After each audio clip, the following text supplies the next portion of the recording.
Welcome to the Post for All Season Sports Show. I'm Drew Rubenstein here again with Fred Wyant. And Fred, WVU football team's in the middle of fall camp here, and there's a lot of talk, as there is every year at this time, about team chemistry.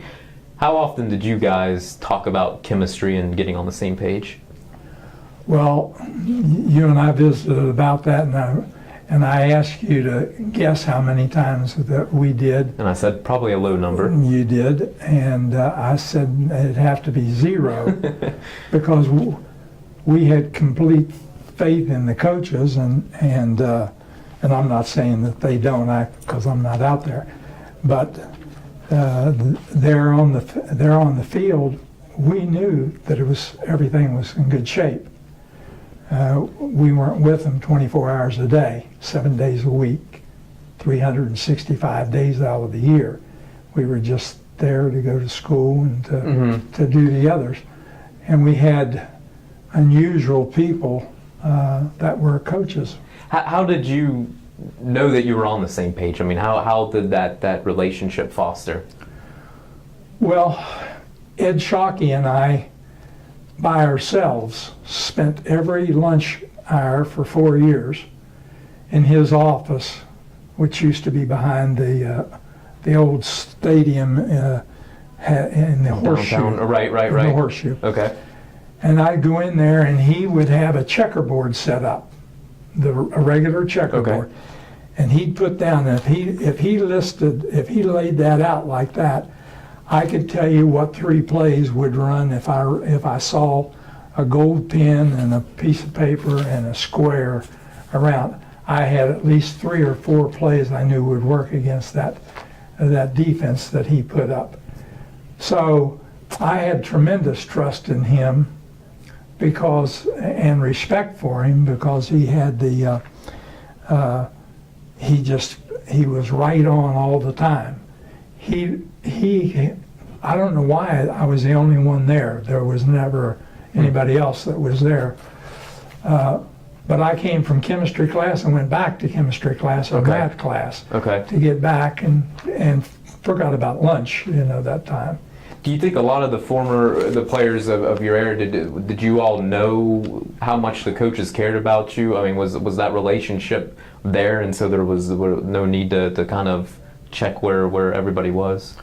Oh, I mean, 4 years I was here and never had a nasty word ever said to me in 4 years.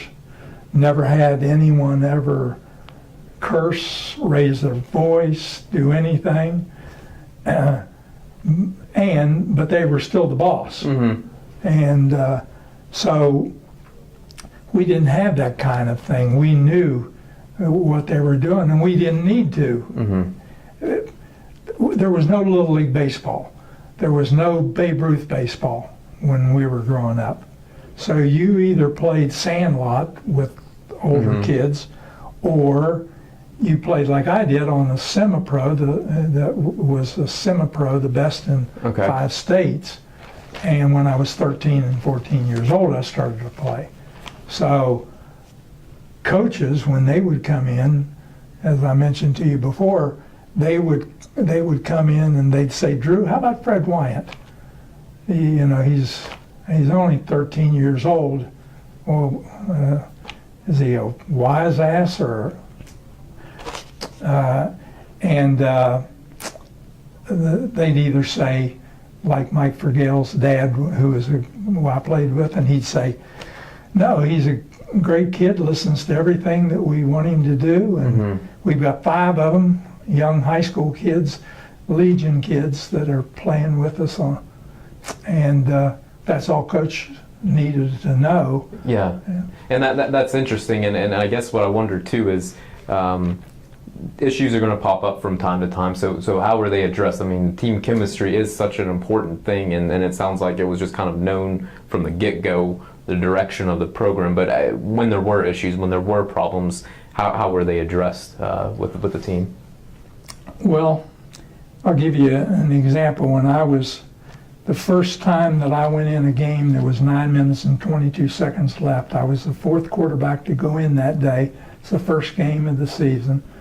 It's 3rd down. We didn't make a first down. We're behind 22-0. I said to I looked over to Coach Lewis, and Coach Lewis is over there giving me this. He wants For a to punt the ball? Yeah.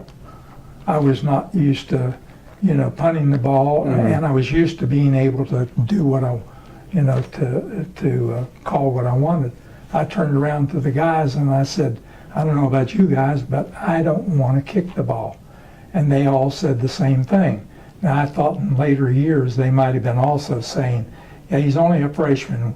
If it doesn't work out, we can tell Coach Lewis we did our best to do, to get him right. Well, it turned out great, and so.